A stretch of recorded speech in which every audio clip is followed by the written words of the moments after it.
कौन भूल सकता है इस मंजर को। विंस्टन चर्चिल ने कहा था कि एक आयरन कर्टेन गिर गया है यूरोप में, जो डिवाइड करता है कम्युनिस्ट ईस्टर्न यूरोप को कैपिटलिस्ट वेस्टर्न यूरोप से। लेकिन बहुत सारी चीज़ें परिवर्तन हो चुकी थी। 1989 में बर्लिन वॉल का कोलैप्स यही दर्शाता है। बहुत ही पावरफुल स्टालिनिस्ट यूएसएसआर का पतन धीरे धीरे हो रहा था और बर्लिन वॉल इसको सिंबलाइज करता है। तत्कालीन यूएसएसआर के राष्ट्रपति मिखाइल गोर्बाचोव ने जो स्ट्रिंजेंट कम्युनिस्ट पॉलिसीज था उसको धीरे धीरे लिबरलाइज करते गए।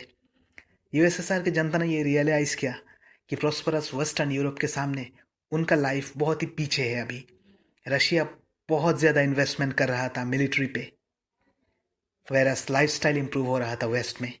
और यही हुआ कि 1991 आते आते यूएसएसआर का जो स्टेट्स था, सैटेलाइट स्टेट्स, वो अपना ऑटोनॉमी असर्ट करते गए और यूएसएसआर का विखंडन होता गया।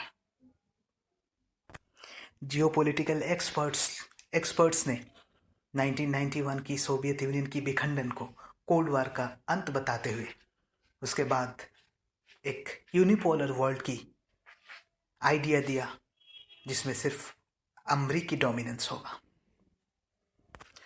कार्ल मार्क्स ने कहा था कि प्रिमिटिव कम्युनिज्म से शुरू होके कम्युनिज्म तक हिस्ट्री थीसिस और एंटीथेसिस के माध्यम से आगे बढ़ता जाएगा। लेकिन फुकुयामा, फ्रांसिस फुकुयामा बोल के एक हिस्टोरियन, उन्होंने बुक लिखा द एंड ऑफ हिस्ट्री। वहाँ पे बहुत ही एक इंटरेस्टिंग आइडिया दिया उन्होंने, और ये आइडिया काउंटर किया मार्क्स का कि हिस्ट्री कम्युनिज्म पे एंड नहीं होगा। Rather the disintegration of USSR symbolizes the end of history, but not in communism, rather in free market and liberal democracy. 1991 के बाद रशिया इकोनॉमिकली बहुत वीक हो चुका था, लेकिन उसको काउंटर करने का जो अमेरिकी प्रोसेस था वो कंटिन्यू रहा। उसका माध्यम था North Atlantic Treaty Organisation. NATO का एक्सपांशन जारी रहा, रशिया का डर बढ़ता गया। ये चलता गया जब तक रशिया को एक पॉलिटिकली स्ट्रांग लीडर नहीं मिला और नेटो एक्सपांशन कंटिन्यू रहा।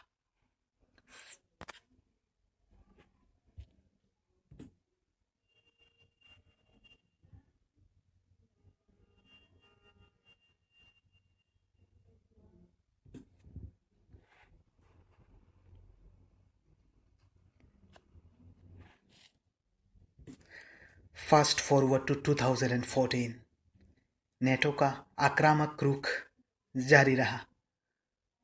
1997 पे बहुत सारे eastern European countries, in fact 16 eastern European countries were given NATO membership. आपको पता है कि नेटो को काउंटर करने के लिए एक रशिया ने भी एक पैक्ट बनाया था, वार्सो पैक्ट बोलते हैं, लेकिन it could not succeed. In the mean time NATO was encroaching into Russia's neighbours, और रशिया का जो स्पेयर ऑफ इन्फ्लुएंस है उसको इम्पैक्ट कर रहा था। लेकिन तब रशिया की राजनीति में उदय हुआ एक ऐसे राजनेता का जिसको हम आम बोलचाल में स्ट्रॉन्गमैन पॉलिटिक्स बोलते हैं, पुतिन का उद्भव। पुतिन ने धीरे धीरे कंसोलिडेट किया रशिया को, और जो नेटो एक्सपांशन हो रहा था धीरे धीरे, now Russia started to contemplate on these things कि क्या किया जा सकता है टू काउंटर नेटो। तो उसका एक सोल्यूशन निकला जो 2014 में इम्प्लीमेंट हुआ इन the form of Crimean इन्वेशन of Russia. Russia के ऊपर बहुत सारे सैंक्शंस लगाया गया इसकी वजह से, लेकिन ये सिर्फ वही तक सीमित रहा। Russia continued it's aggressive policies. बहुत सारे डिक्लेरेशंस आए और पीस टॉक्स हुआ उसके बीच, लेकिन none of it could reach its logical conclusion. ये एक आइसोलेटेड इवेंट नहीं हो सकता। हम नहीं कह सकते कि ईस्टर्न यूरोपियन कंट्रीज में कन्फ्लिक्ट हो रहा है and it is limited to Europe. No, it has greater geopolitical significance for South Asia, especially India as well. तो इंडिया के लिए क्या क्या इम्प्लीकेशन है, इंडिया के लिए क्या कंसर्न्स है। जो S-400 है आप देख रहे हैं, S-400 की डिलीवरी प्लस जो वेवर है, अमरीकी वेवर दिया जाता है, उस पर भी प्रश्न चिन्ह लगता है, क्योंकि भारत एब्सटेन कर रहा है. India is abstain recently from voting on this issue. Again जो चाइनीज इनकर्शन रहता है बीचों बीच बीच में अरुणाचल प्रदेश में, now that focus is shifting from China towards Russian aggression. तो ये इंडिया के लिए एक चिंता का विषय है. Definitely it is a matter of concern for India. सिर्फ military concern in the form of S-400 ही नहीं है. There are other concern, serious concern as well. 20,000 medical students plus business professionals है, Indian business professionals in Ukraine. उनको कैसे लाया जाए, return किया जाए, this is also a big issue. Again Indian energy security, वो भी एक बहुत बड़ा इशू है इन दिस कॉन्टेक्स्ट. रशिया की इस मूव से रशिया और चाइना भी करीब आ जाएंगे. ये भी एक कंसर्न है इंडिया के लिए. देखते क्या होता है. लेकिन ये सिर्फ एक तरफा चीज नहीं हो सकता. इसमें रशिया का point of view we have to take into consideration.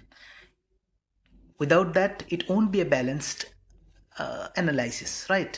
So let's take into account Russia's view point. Russia का जो कंसर्न है, लेकिन ये सिर्फ आइसोलेशन में नहीं हो सकता. We have to take into account Russia's point of view also, कि रशिया का क्या कंसर्न है इसमें. Some of them may be legitimate, others are definitely not. At least this aggression against Ukraine is definitely not legitimate, at least in the civilised world. तो Russia क्या concern हो सकता है? नंबर 1, रशिया का जो नेबर्स है उन लोगों को नेटो में इंडक्ट किया जा रहा था. This is definitely matter of great concern for Russia. 1997 में हमने देखा कि around 16 eastern European countries including Estonia, Latvia etcetera were inducted into the NATOs. अगर आपकी बैकयार्ड में ये सब असर्शन चल रहा है, नेटो असर्शन इन, तो definitely you would be worried. और एक चीज़ है कि 1991 में एक वीक रशिया था, लेकिन with the rise of Putin things were changing rapidly.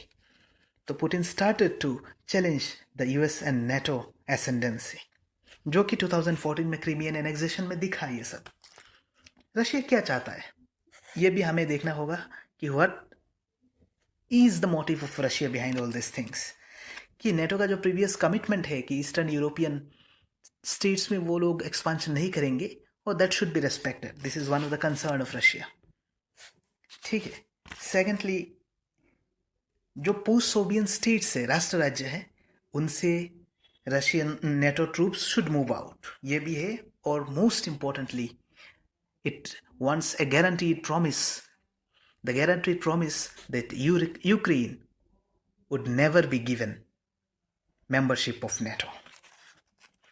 तो ये सब रशियन कंसर्न्स था. अब how the United States would respond to it. America का जो रेस्पॉन्स है वही वाया सैंक्शंस. वो ग्लोबल इकोनॉमी से रशिया को कट ऑफ करना चाह रहा है, टेक्नोलॉजिकली हैम्पर करना चाह रहा है रशिया को. We don't know how things would unfold in the future. We have to wait and watch for that.